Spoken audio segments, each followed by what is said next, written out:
देवळी तालुक्यातील तोगरी गावातील पंडित जवाहरलाल नेहरू माध्यमिक व उच्च माध्यमिक या संस्थेच्या सचिवांनी शाळेतील सहशिक्षक मनोज कुमार खेळगे यांचा गेल्या 1 वर्षापासून पगार देत नाहीत, पगार मागणी केली असता पगार न देता नको ते बिनबुडाचे आरोप लावून बदनाम करीत आहेत।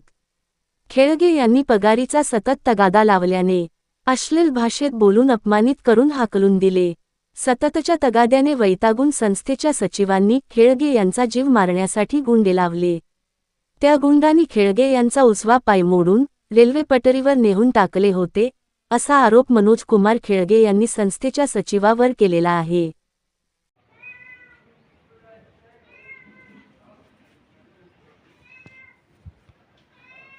नमस्कार, मी मनोज कुमार उमाकांतराव खेळगे।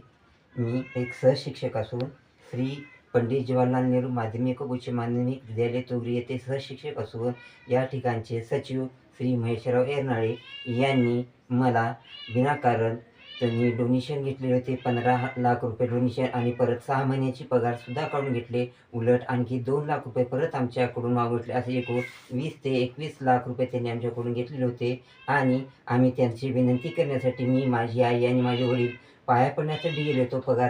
पगार चालू करावी हे विनंती करण्यासाठी गेलेले असता त्यांनी आम्हाला विनाकारण शिवीगाळ दिली आणि दिनांक 6 रोजी या तारखेला दुपारच्या वेळेस त्यांना परत विनंती करण्यासाठी गेले असता त्यांनी मला शिवीगाळ दिली आणि संध्याकाळी रात्री 1 ते 2च्या सुमारामध्ये त्यांनी 4 ते 5 गुंड माझ्या घराकडे पाठवून देऊन, राहत्या घरी पाठवून देऊन त्यांनी तोंडाला रुमाल बांधून घेऊन मला उचलून घेऊन रेल्वे पट्टीवरती नेले आणि मला मारण्याचा प्रयत्न केला। आणि त्या मारहाणीमध्ये माझे पाय मोडण्यात आलेले, माझे पाय पूर्णतः मोडून गेलेले आहेत आणि मी बेशुद्ध अवस्थेत होतो। आणि मला माझ्या आईने तात्काळ लवकरात लवकर मला उचलून घेऊन दवाखान्यात नेण्याचा प्रयत्न केला, असंही मी यांच्याबद्दल हे करत आहे। तक्राराचं नाव काय म्हणलं? महेशराव एरनाळे।